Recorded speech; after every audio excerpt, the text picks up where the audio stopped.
Une liste des épreuves que Paul traversa est donnée dans 2 Corinthiens 11, 24 à 28. Dans toutes ses souffrances, il ne s'est jamais plaint, mais il savait comment passer par les plus pénibles souffrances.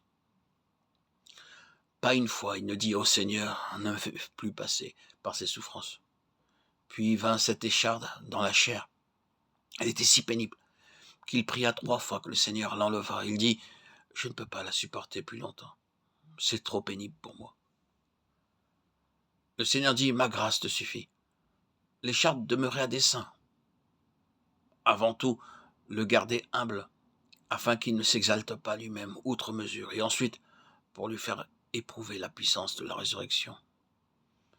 C'est pourquoi il dit dans 2 Corinthiens 12, 10 que non seulement il est heureux de souffrir ses infirmités, mais il prend même plaisir dans les souffrances, les reproches, les détresses et les épreuves, jouissant ainsi de la puissance de la résurrection.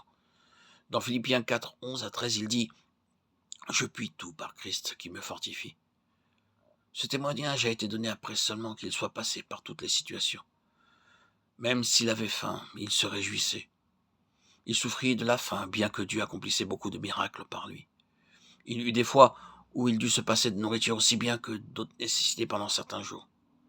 Cependant, il se sentit fort dans toutes ces épreuves. Dieu permet beaucoup de situations, de circonstances douloureuses dans nos vies, pour que nous ayons l'occasion d'éprouver sa fidélité, et afin que la puissance de sa résurrection se libère et nous gagne de plus en plus. Dans ce même dessein, Dieu fit attendre Abraham jusqu'à ce qu'il soit devenu vieux et que sa femme ait passé l'âge d'avoir des enfants. Si Dieu n'avait pas mis la nouvelle vie dans ces 2 corps, il n'aurait pas pu avoir de fils. Vous pouvez vous représenter leur détresse pendant 25 ans après qu'ils quittèrent Haran.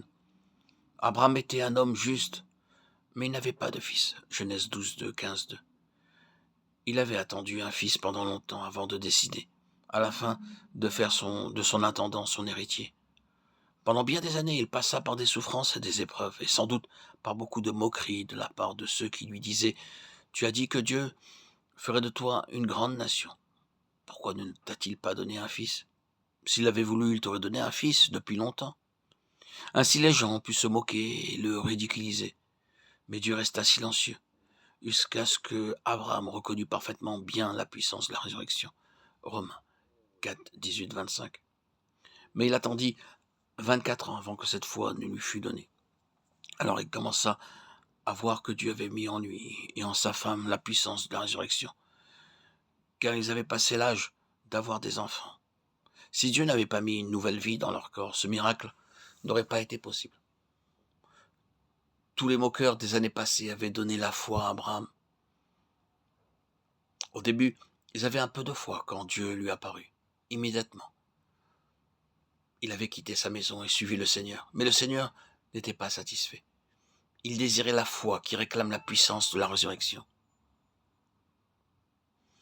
Ce n'est qu'avec la puissance de la résurrection que l'on peut surmonter toute limitation, les épreuves, les tentations. Ce n'est qu'avec la puissance de la résurrection que nous avons une connaissance intime du Seigneur Jésus.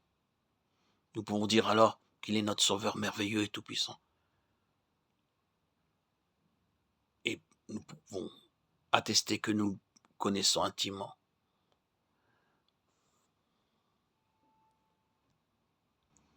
Nous partageons avec le Seigneur nos pensées, nos fardeaux, et devenons de plus intimes.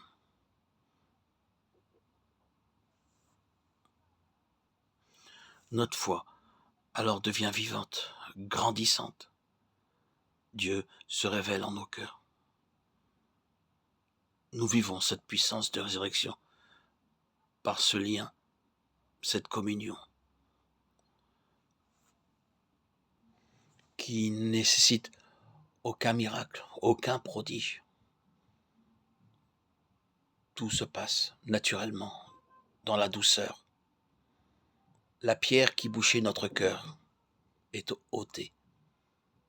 Notre cœur qui était fait froid comme la pierre se fait chair et sensible à toute communication avec le Seigneur qui nous parle en permanence dans toutes nos activités. Et nous pouvons annoncer autour de nous que le Seigneur est bel et bien vivant et témoigner de la victoire de Dieu qui s'est faite en nos cœurs. Notre vieil homme a été crucifié. Comme il est écrit dans Romains 6,6.